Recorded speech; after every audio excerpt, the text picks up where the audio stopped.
అందరికీ నా నమస్కారాలండి. ఎవరైతే కాకతీయ యూనివర్సిటీలో డిగ్రీ సెకండ్ సెమిస్టర్ చదువుతున్నారో, వారికి సంబంధించినటువంటి ఇంగ్లీష్ మొత్తం టోటల్ సిలబస్ అయితే ఈ ప్లేలిస్ట్‌లో ఇవ్వబడింది. మీకు ఈ ప్లేలిస్ట్‌లో కనబడుతున్నాయి గదా! ఇవన్నీ కూడా సిలబస్. మీరు సింపుల్‌గా 1 ఆర్ 2 అవర్స్‌లో ఈజీగా కంప్లీట్ చేసే విధంగా ఈ ప్లేలిస్ట్ అయితే రూపొందించబడింది. డిస్క్రిప్షన్‌లో, ఐకార్డ్స్‌లో అండ్ ఎండ్ స్క్రీన్స్‌లో దీన్ని ఉంచడం అయితే జరిగింది. ఒకవేళ మీకు యాక్సెస్ చేయడం తెలియకపోతే KU2 లింక్ అనేసి అడిగినట్లయితే ఖచ్చితంగా మీకు ఆ ప్లేలిస్ట్ లింక్ అనేది కామెంట్ సెక్షన్‌లో రిప్లైగా ప్రొవైడ్ చేస్తాను. ఇప్పుడు మనం a marriage proposal by Anton Chekhov ఏదైతే ఉందో పాఠ్యాంశం, దానికి సంబంధించిన నోట్స్ అనేది మనం చూడబోతున్నాం.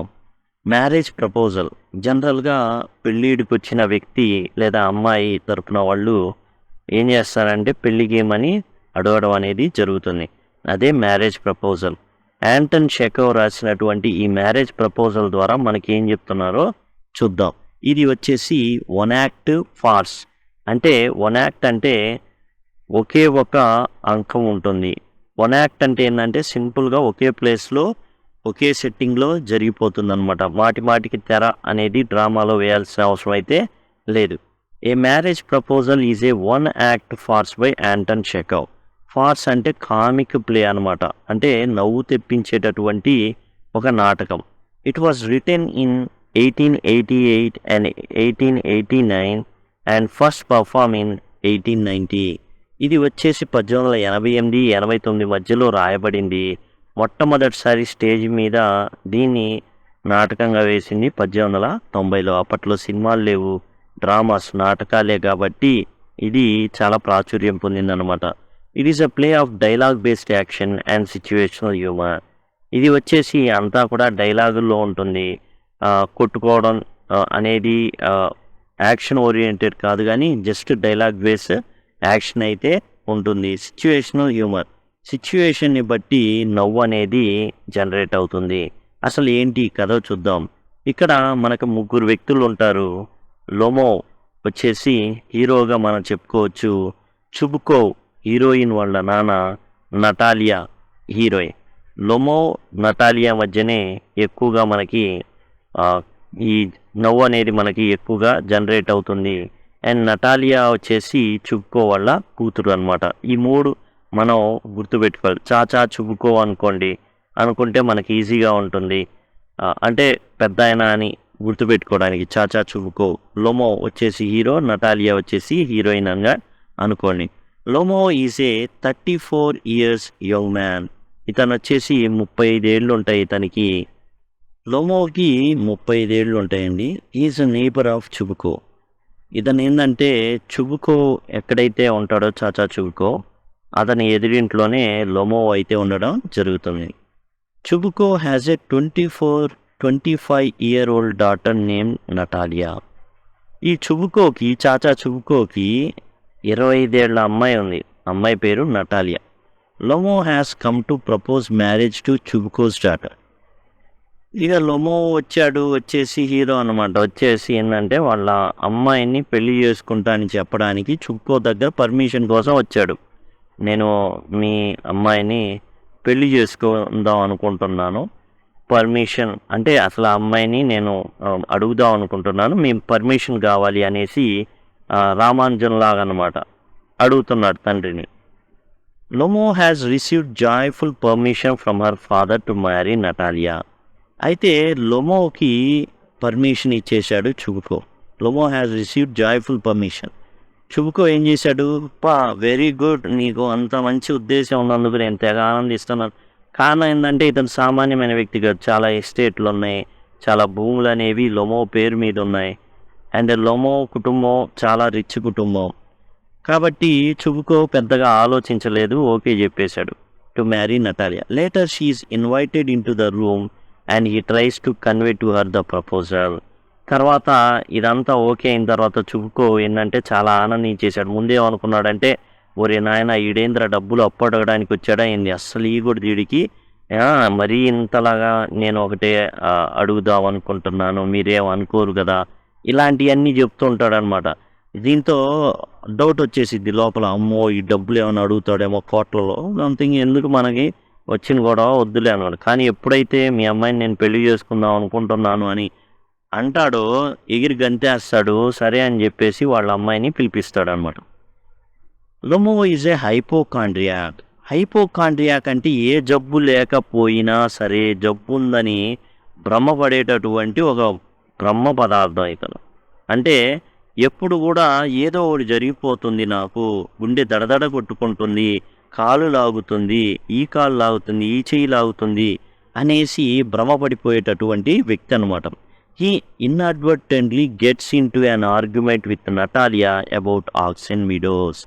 ఎప్పుడైతే ఇతను డైరెక్ట్గా వెళ్ళలేడో, నటాలియా నేను పెళ్లి చేసుకుందాం అనుకుంటున్నానని డైరెక్ట్గా అడగలేక ఇతను ఏం చేస్తాడంటే తాను డైరెక్ట్గా నటాలియాని ఇలా అని చెప్పలేడు, నేను నిన్ను పెళ్లి చేసుకోవాలనుకున్నా. దాంతో డొంకతీడుగా తిరిగి వద్దామన్న ప్రాసెస్లో వెళ్ళిపోయి ఏం జరుగుతుందంటే పొరపాటున ఆక్సెన్ మీడోస్ యొక్క ప్రస్తావనని ఎత్తుతాడు లొమో.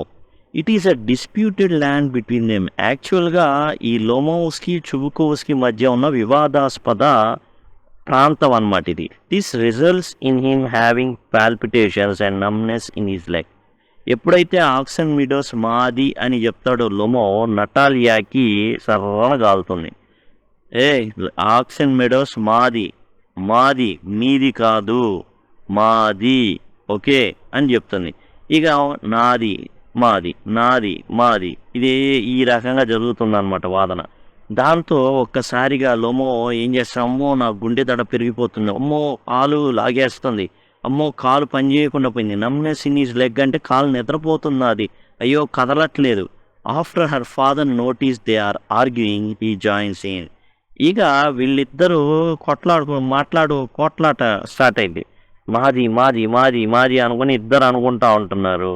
అనుకునే టైంలో లొమో లొమో యాక్చువల్గా ఈ విధంగా అంటున్నప్పుడు చుబ్కో వస్తాడు. వచ్చేసి ఏంది వీళ్ళిద్దరు పోట్లాడుకుంటున్నారని ఇతను తన యొక్క కూతురు పక్షాన చేరేసి ఇతన్ని తిట్టేస్తాడు. లొమోని బాగా తిట్టేసి ఏం చేస్తాడంటే sends Lomov out of the house, పోరా బయటికి అని పంపించేస్తాడు. చుబుకో ర్యాన్స్ అబౌట్ లొమో. ఇక చుబుకో ఏం చేస్తాడంటే లొమో వెళ్ళిపోగానే లొమోని బాగా తిడతాడు. పనికి మాలినోడు, అసలు ఆ డ్రెస్ చూడవాడిది ఎట్లా ఉందో, వాడి తీరు, ఎంత ధైర్యం ఉంటే వాడు నా కూతురు చెయ్యిని అడుగుదామని వస్తాడు. ఈ reveals that Lomov has come actually to propose. ఈ మాటల్లో ఈ విధంగా బయటపడతాడనమాట. అసలు నిన్ను పెళ్లి చేసుకుందామని వచ్చాడు, ఎదవా మామూలుడు కాదు, వర్స్ట్ ఫెలో, లేకపోతే మన ల్యాండ్ని వాడి ల్యాండ్ అని చెప్పుకుంటాడా, దున్నపోతాడు అని ఈ విధంగా తిడతా ఉంటాడనమాట. Natalia then realises that she has made a mistake. అప్పుడు నటాలియాకి అర్థమవుతుంది, అయ్యయ్యో ఎంత పెద్ద తప్పు చేశాను, పెళ్లి చేసుకుందామని వస్తే నాది మాది ఇవన్నీ దేనికి, అన్నీ మనయే అయిపోతాయి కదా, అయ్యయ్యో అనవసరంగా వాదనకి దిగానే అనేసి ఇమీడియట్లీ స్టార్ట్స్ ఇంటూ హిస్టెరిక్స్. ఇంకేం చేస్తుందంటే ఇంకా అని కట్టి కేకలు వేసేసి, నానా తప్పు జరిగిపోయింది, ఇప్పుడు నాకు ఒకరు కావాలి. ఎందుకు, ఆస్తిపరుడు కాబట్టి, ఏదో ప్రేమని కాదు. యాక్చువల్గా అతని డ్రెస్ స్టైల్ నుంచి ప్రతిదీ ఏది నచ్చదు నటాలియాకి. యాక్చువల్గా ఈ చాచా చుబుకో కానీ నటాలియాకి కానీ అతని యొక్క వ్యవహారం అనేది పెద్దగా నచ్చదు. ఎందుకంటే అతనికి హైపోకాండ్రియాక్ ఫెలో, ఏం లేకపోయినా ఏదో ఉందని భ్రమపడి జబ్బు ఉందని అనుకునే వ్యక్తి, సరిగా నిద్ర కూడా పోలేనటువంటి వ్యక్తి ఈ యొక్క లొమో అనే వ్యక్తి. అయితే కానీ ఉన్న ఆస్తిని బట్టి ఎస్టేట్లు కలుపుకుంటే పెద్ద ఎస్టేట్లు అయిపోతాయి ఇంకా. కాబట్టి ఆస్తిపరులు ఎట్లయినా ఎంగేజ్ అవ్వాలనేది అక్కడ ఉద్దేశం. దీంతో ఈమె భయంకరంగా ఇక కేకలు పెట్టేసి, నాకు కావాలి, నువ్వు తేవాలి, వాడిని తీసుకురా అనేసి ఈమె అంటుంది. దాంతో చాచా చుబుకోకి చిర్రెత్తుకుపోయింది. ఓరెచ్చి ఏంద్రా ఇలా బతుకు, ఆడపిల్లం కానీ ఏంద్రా నా బతుకు ఇలా అయిపోయింది, అయ్యో తుపాకీ పెట్టుకొని పీల్చుకోవాలా నేను ఇప్పుడు. She begs her father to bring him back. ఇంకా తర్వాత ఏం చేస్తాను, నాన్న ఎలాగైనా వెళ్ళి తేనానా లొమోని. He does. ఇంకా తప్పదు, కూతురు అడిగింది బతిమలాడుతుంది అనేసి వెళ్ళిపోయి ఏదో అయిపోయిందిలే బాబు అని లొమోని మరలా తీసుకురావడం జరుగుతుంది. But Natalia and Lomov get it a second big argument. First ఏమో భూముల కోసం పోట్లాడుకున్నారు, ఇప్పుడు మరలా వచ్చిన తర్వాత ఇంకో ఆర్గ్యుమెంట్లోకి దిగారు. అంటే డైరెక్ట్గా నువ్వు నన్ను ప్రపోజ్ చేద్దామని వచ్చావా? అయ్యో! ఈ విధంగా అయితే అయిపోయేది. అట్లా కాదుగా, వాడే ప్రపోజ్ చేయాలా, నేను ఓకే చెప్పాలా. ఈడు కూడా ఏందంటే దొంగతిరుగుడుగా రావడం. ఎంత గందరగోళం. రెండో ఆర్గ్యుమెంట్‌లోకి దిగుతారు. అదేందంటే, it is about the superiority of their hunting dogs, Guess and Squeezer. ఈసారి కుక్కల గురించి కొట్టుకుంటారండి. కుక్కల విషయంలో ఇన్వాల్వ్ అయిపోతారు. మా కుక్క గ్రేట్ అంటే మా కుక్క గ్రేట్. మా కుక్కే గ్రేట్. ఈడంటాడు అది అసలు పెడిగ్రీ కాదు, అసలు మామూలు కుక్క, జాతి కుక్కే కాదు, వీధిలో పడే కుక్క అని ఇద్దరు అట్లా నీదే వీధి కుక్క, నీదే వీధి కుక్క అనేసి వీళ్ళు ఇద్దరు కూడా మరలా ఆర్గ్యుమెంట్లోకి దిగడం అయితే జరుగుతుంది. Lomo collapses from his exhaustion over arguing. ఈ యొక్క గొడవలో మన కామిక్ రిలీఫ్ ఏంటంటే, అమ్మా నా గుండె దడ పెరిగిపోతుంది, అమ్మా ఈ కాలు పని చేయట్లేదు, అబ్బా ఈ చేయి లాగుతుంది, ఇట్లా లోమో ఎక్స్ప్రెషన్స్ ఉంటాయి అన్నమాట. Father and daughter fear is dead. ఏం చేస్తాడు, బాగా కలిసిపోయి అమ్మో నాకు దప్పికేస్తుంది, అమ్మో వాటర్ అది ఇదని పడిపోతాడు లోమో. పడిపోగానే ఇక తండ్రి కూతురు ఏమనుకుంటాడని వీడు చచ్చాడేమో అనుకుంటారు. యాక్చువల్గా అతని యొక్క హైపోకాండ్రియాక్ అని తెలుసు. హైపోకాండ్రియాక్ అంటే అనవసరమైన ఆదుర్ద, ఆరోగ్యం పట్ల ఏదో అయిపోయిందనే భ్రమలో బతికేటటువంటి వ్యక్తి లోమో. మామూలు వ్యక్తులు అయితే మాత్రం ఇతను పేదవాడైతే అసలు లెక్కను చేయను కూడా చేయరు. కానీ ఇప్పుడు తండ్రి కూతుళ్ళు ఇద్దరికి కూడా ఒక ఆస్తిపరుడైన వ్యక్తి రావాల. కాబట్టి ఇప్పుడు ఈ వ్యక్తి అయితే కరెక్ట్ ఈజీగా దొరికేస్తాడు. కాబట్టి ఎలాంటోడైనా సరే మ్యాచ్ కుదరాలంతే. చచ్చిపోయాడు అనుకుంటారు. However after a few minutes he regains consciousness. అయితే కొంతసేపటికి స్ప్రో వస్తుంది లోమోకి. Chubukov forces him and his daughter to accept the proposal with a kiss. ఇక లాభం లేదు, మీరిద్దరు ఏం మాట్లాడొద్దు, నువ్వు పెళ్ళి అడగడానికి వచ్చావు లోమో, నువ్వు పెళ్ళికి అడగడానికి వచ్చావు, మా అమ్మాయి ఒప్పుకుంది, ఇద్దరు ముద్దు పెట్టుకోండి, దీంతో మీకు నిశ్చితార్థం అయిపోయినట్టే. ఇమీడియట్లీ ఫాలోయింగ్ ద కిస్, ముద్దు పెట్టుకుంటారు ఇద్దరు. The couple gets into another argument, మరలా ఇంకో ఆర్గ్యుమెంట్కి దారి తీస్తుందన్నమాట. Chubukov tries to calm them and offer champagne. ఇక లాభం లేదనేసి చుబుకో ఎంటర్ అవుతాడు. నోరు మూయండి ఇద్దరని చెప్పేసి ఇద్దరికి షాంపెయిన్ పోసి ఇస్తాడు. అంటే మ్యాచ్ సెటిల్ అయిపోయింది. అంటే ఎంత ఇదిగా ఇప్పటికి కూడా ఈ రోజుల్లో కూడా ఇంత ఫాస్ట్గా ఒక మ్యారేజ్ కుదరడం అనేది జరగదు, ఎంత ఆస్తి ఇది ఉన్నా కానీ. కానీ మోస్ట్ జరిగేది మాత్రం ఇట్లానే, ఒక రోజో 2 రోజులో 4 రోజుల్లో టైం తీసుకుంటారు. కానీ ఆస్తిపాస్తుల యొక్క కన్సిడరేషనే ఉంటుంది తప్ప పిల్లోడు మంచోడా లేకపోతే ఏంటి, సెట్ అవుతాడా లేదా, గుణగణాలు ఏం అవసరంలా. Through this play Chekhov exposes the fakeness of the world. ప్రపంచం ఎంత దరిద్రావస్థలో ఉందో చెకో చెప్పడానికి చేసే ప్రయత్నం అన్నమాట ఇది. And tries to show how superficial model people are. అసలు వీళ్ళకి ఎంతో గ్రేట్ డెసిషన్. ఈ పెళ్ళి అనేది చాలా చాలా చాలా ఇంపార్టెంట్ డెసిషన్, జీవితాన్ని మార్చేటటువంటిది. అలాంటి దాన్ని కూడా చాలా పైన ఆస్తుందా చాలు పెళ్లి చేసేయి, ఆస్తుందా చాలు నో చేసేయి. ఈ విధమైనటువంటి ఆధునిక మనుషులు ఈ విధంగా ఉంటున్నారు అనేటటువంటి చెప్పే ప్రయత్నం అనమాట. There is no emotionally bonding in relationships. వీళ్ళిద్దరికీ ఎమోషనల్ బాండింగ్ అసలు లేనే లేదు. వాళ్ళకు పెద్ద ఆస్తిపరుడితను, ఈమె పెద్ద ఆస్తిపరురాలు, ఓకే ఇంకా పెద్ద ఆస్తిపరురాలు అయిపోతారు కాబట్టి మ్యారేజ్ జరగాలి.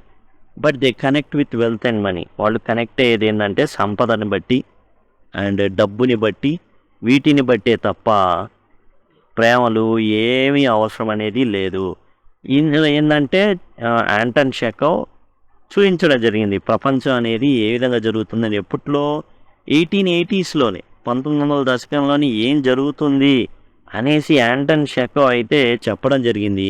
అప్పటికి ఇప్పటికి ప్రపంచం పెద్దగా మారినట్టయితే ఏమీ లేదు. ఇందులో మనకి ఎగ్జామ్ పాయింట్ ఆఫ్ వ్యూలో ఇంట్రడక్షన్ అనేది, అట్లానే కంక్లూజన్, ఈ పార్ట్ మనం యానోటేషన్స్ రాసుకోవడానికి ఉపయోగపడుతుంది. ఇంట్రడక్షన్ కిందేమో మొదటిది మీరు గమనించినట్లయితే ఫస్ట్ ఏదైతే ఉందో ఇది ఇంట్రడక్షన్ కింద మన యానోటేషన్ సందర్భ సహిత వ్యాఖ్యలు ఏదైతే ఉందో దాంట్లో ఇంట్రడక్షన్ ఇది రాసుకోవడానికి, అండ్ కంక్లూజన్ వచ్చేసి ఇది రాసుకోవడానికి చాలా ఉపయోగపడుతుంది. కాబట్టి మనం ఈ ఎస్సే ఏదైతే చదువుతాం యాజ్ వెల్ ఏది అడిగినా ఇది రాస్తాము, యాజ్ వెల్ యాజ్ ఏదైతే యానోటేషన్స్ ఉన్నాయి సందర్భ సహిత వ్యాఖ్యలు దాంట్లో కూడా రాసుకోవడానికి మనకి ఇది చక్కగా ఉపయోగపడుతుంది. Thank you, thanks a lot.